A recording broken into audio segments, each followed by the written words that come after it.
5 coisas que você não pode fazer na cirurgia de abdominoplastia.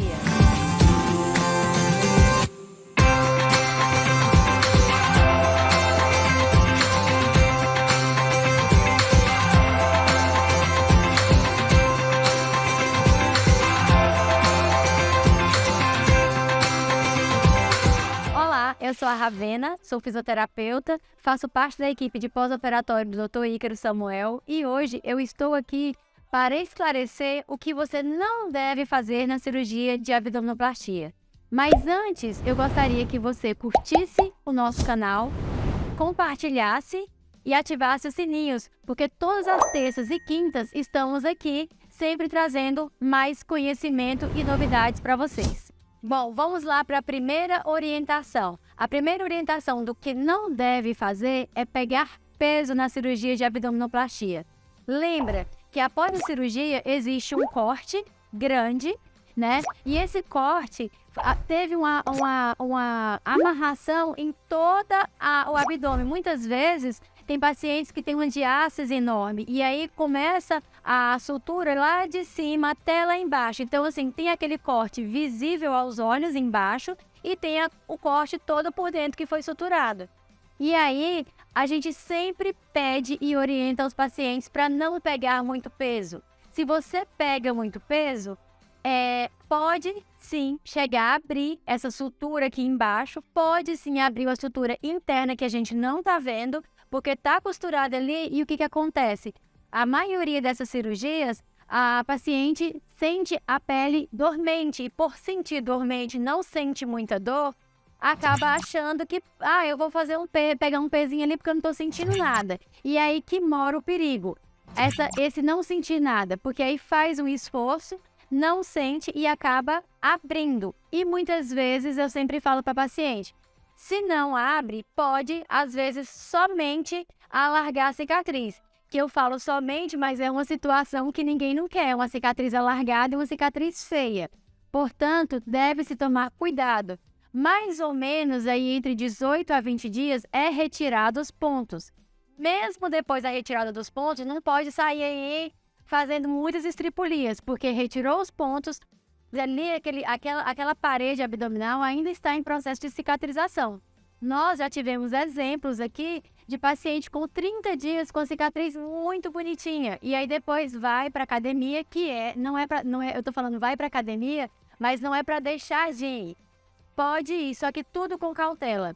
Eu sempre falo, né, constantemente. Tem um ano aí pra gente ir devagarzinho, conseguindo ganhar uma massa muscular que foi perdida no pós-operatório, mas tudo com cautela, porque o que você faz nesse primeiro ano vai repercutir para a vida inteira. Então, assim, todo o cuidado que puder nessa cicatriz é melhor para cicatrizar de forma correta e lá na frente a gente corre atrás no prejuízo. Mas dá sim para fazer exercícios. Eu sempre, na hora que eu tô ali na sala, que eu tô fazendo os exercícios, eu sempre falo assim, vamos fazer sentado, porque sentado você não gera muita tensão aqui nessa cicatriz.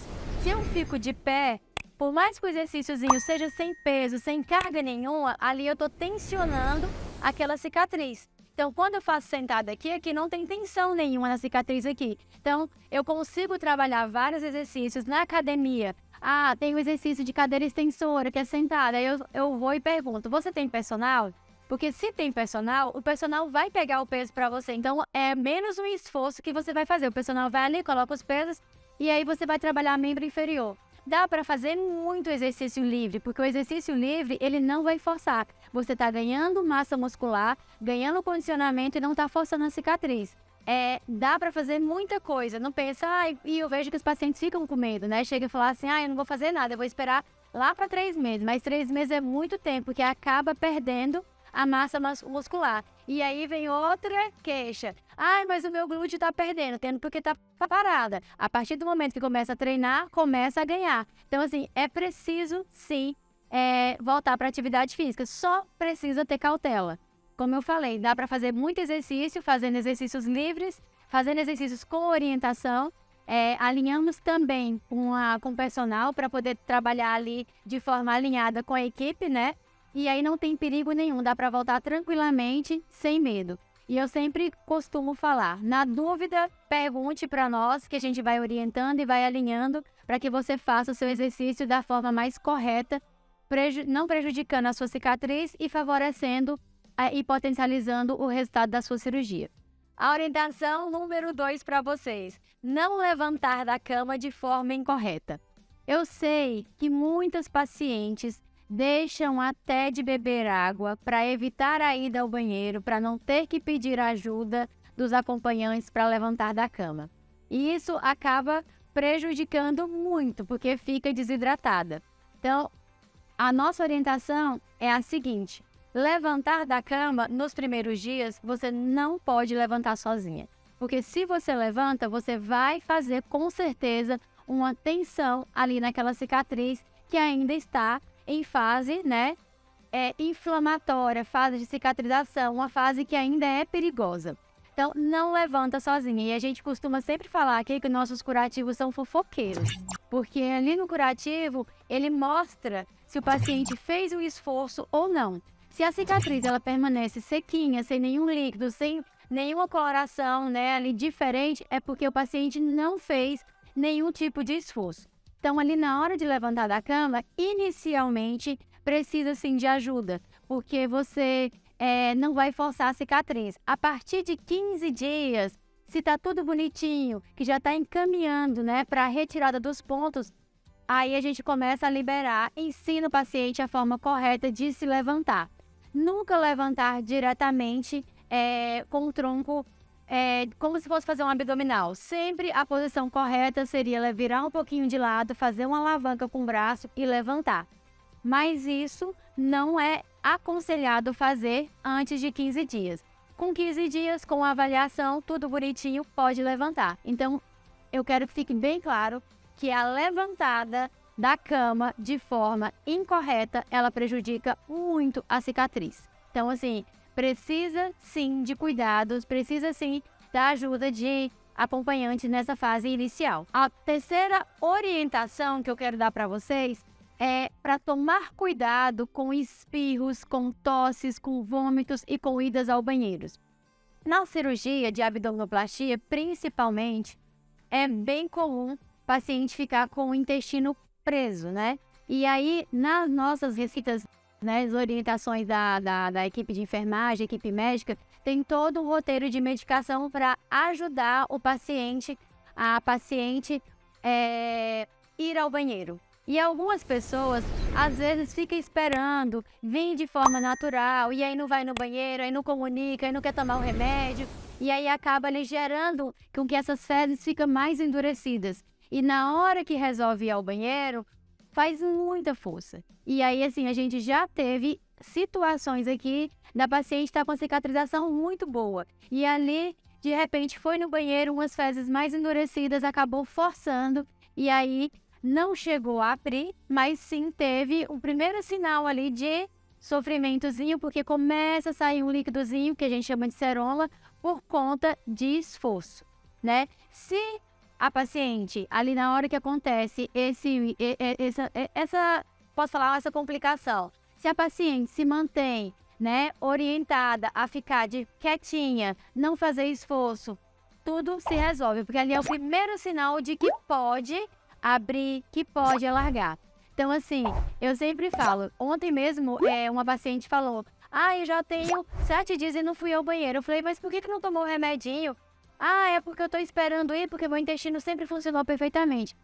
Muitos intestinos funcionam perfeitamente, mas quando se faz uma cirurgia, muda toda esse contexto aí, porque a própria medicação em si, ela faz com que o intestino fique mais preso. Então, assim, não tenha vergonha, fale para a equipe, olha, não tô conseguindo ir ao banheiro, ou se tomei esse remedinho, mas esse remedinho não fez efeito para mim, a gente tem outras opções de remédios para ajudar. O espirro também e o vômito tem que tomar muito cuidado, porque ali às vezes força muito e é como eu falo sempre, tem um corte ali interno que vocês não estão vendo. E aí, dependendo da força que faz ali, não coloca a mão, ou então se joga o corpo de uma vez, não inclina o corpo na hora de espirrar, na hora de tossir, não protege a região operada, a gente pode sim ter complicações nessa cicatriz. Antes da gente continuar, clique em curtir e se inscreva no nosso canal. Uma outra orientação é sobre o uso de cintas e talas. Por que não deve parar de usar no pós-operatório? Essa região aqui do abdômen está totalmente descolada. E quando você usa os acessórios, as talas, os coletes, a malha, ela faz uma compressão, te dando mais segurança. Aqui na clínica, nós usamos um colete que, além da malha, que ele faz uma circunferência toda, né, no corpo aqui. Eu percebo que os pacientes que fazem cirurgias de abdominoplastia são os pacientes que mais elogiam o cinturão ou o colete. Por quê? Porque se sente abraçado, aquilo ali tá tudo descolado, tá tudo amarrado ali por dentro, e quando coloca o colete, faz essa compressão e até mesmo a questão da postura melhora. Porque o paciente de abdominoplastia, muitas vezes eu percebo que eles não têm muita noção assim na hora de andar. Ou inclina demais o tronco, achando assim, eu não vou repuxar minha cicatriz, e começa a inclinar, e aí acaba gerando descompensão na lombar e sentindo uma dor muito grande na lombar. E outros acaba se esticando demais. E o colete te dá esse conforto. Junto com o colete sozinho não soluciona, preciso do colete, preciso de uma malha ali fazendo essa compressão. E aí, à medida que a cicatrização vai evoluindo, eu acrescento as talas ali por cima para poder comprimir ainda mais. Tudo é avaliado. O paciente não tem... não é indicado o paciente por si só falar, eu vou tirar a malha, eu vou tirar o colete, essa tala está me machucando. Tudo é avaliado para que vocês possam ter um melhor resultado. Então, assim, é imprescindível o uso desses acessórios nessa fase de inicial, principalmente. Aí, à medida que vai evoluindo, que vai sentindo mais segurança, a gente vai desmamando aos poucos os acessórios. Beleza? Vamos para a última orientação, mas antes não se esqueça de curtir e se inscrever no nosso canal. Não esqueça de compartilhar com aquela amiga que vai fazer a cirurgia, que tem dúvida, que está muito curiosa das coisas que não podem fazer, né, das orientações que devem seguir. Não esqueça de compartilhar. Uma outra orientação que a gente sempre bate na tecla aqui é sobre a ingestão de líquidos. É muito importante, seja qual cirurgia for, estar hidratado. A gente sempre fala hidratação externa e hidratação interna. A água a gente sabe que ela hidrata tanto interna como externamente, mas aqui a gente também tem uso de cosméticos para estar hidratando essa pele, né, externamente, porque muitas vezes vem alguns hematomas, tem algumas pomadas para retirar o hematoma, mas elas acabam ressecando ali aquela pele. A pele em si, depois de uma cirurgia plástica, ela tem uma tendência a ser mais ressecada. E a gente precisa de água. Eu falo sempre, não existe nenhum tratamento, até um botox que você vai fazer. Se você ingere água, o resultado do botox é muito mais eficaz de uma pessoa que não bebe água. Na cirurgia não é diferente. Quando você bebe água, até no pós-tardio, que a gente começa a entrar com aparelhos, eletroterapias, né? Se o paciente está hidratado, o aparelho responde muito melhor do que uma pele que não está hidratada. Falo para vocês até em questão da radiofrequência. Quando o paciente está hidratado com água, né, mesmo ingestão de água, o aparelho ele aquece mais rápido. Quando o paciente não está hidratado, você fica ali horas e horas e horas e não consegue, às vezes, atingir uma temperatura bacana por conta da falta de hidratação. Então, a hidratação é muito importante. E a hidratação de água. Mas eu tomei Gatorade. Beleza. Mas eu tomei um suco. Beleza. Mas nada substitui a água, né? Então, assim, o recomendado para nós aqui, na nossa orientação, é 4 litros de água. Principalmente, a gente vê muita questão da altura do paciente. Se, ontem mesmo eu falei uma situação com a paciente falou assim, nossa, mas sobre a questão da drenagem, né? Por que eu não posso fazer todos os dias para melhorar esse inchaço? Aí eu falei para ela, não adianta nada ficar drenando todos os dias se não beber água. Se você bebe água, se você faz um exercício, a drenagem, ela vai potencializar. Se eu faço drenagem todos os dias, mas o paciente ou a paciente não bebe água, até mesmo o sistema linfático ele não consegue entender o estímulo que é dado, porque falta hidratação. Então, a água é indispensável. Então, tem que beber. Eu sei que muitas vezes não sente sede. Uma forma que nós orientamos aqui de monitorar a questão da água é usar sim as garrafinhas, porque com a garrafinha você consegue mensurar. Muitas vezes o paciente está ali e aí, Ah, eu não lembro de beber água. Falo com os acompanhantes, a gente sempre está abordando os acompanhantes para estar orientando essa questão da hidratação, que é bem importante. Bom, pessoal, essas são as orientações que eu separei do que não fazer no pós-operatório de abdominoplastia. Conto com vocês para que vocês ativem as notificações, curta esse vídeo, compartilhe, que estamos aqui todas as terças e quintas trazendo mais informações para vocês.